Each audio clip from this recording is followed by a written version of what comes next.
সম্ভবত তারেক রহমান সাহেব বলেছেন যে আপনারা প্রতীক দেখে ভোট দিবেন। আপনাদেরকে বিনীত অনুরোধ করি, আপনারা শুধু প্রতীক দেখে নয়, আপনারা প্রধানত প্রার্থী দেখে ভোট দিবেন, প্রতীক নয়, প্রার্থী দেখে ভোট দিবেন। আপনার এলাকায় কারা নির্বাচন করছেন আপনি সবার প্রোফাইল নিয়ে একটু ঘাটুন। বিএনপির কে, জামাতের কে, এনসিপির কে, স্বতন্ত্রকে, সবার উপর একটু আধা ঘন্টা সময় দিন।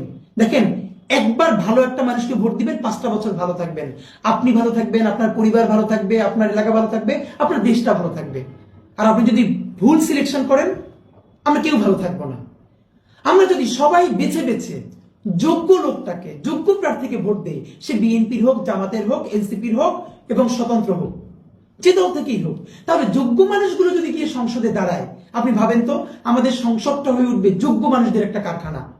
তুমুল ঝগড়া হবে, বিতর্ক হবে যোগ্য মানুষদের সাথে পলিসি নিয়ে। সেখানে কেউ যাত্রা করবে না, আর কেউ গান গাইবে না, জনগণের পয়সায় সংসদে নাটক করবে না, যাত্রাপালা করবে না। সুতরাং প্লিজ প্রতীক দেখে নয়, যোগ্য প্রার্থীকে ভোট দিন, সে যেই দলেরই হোক।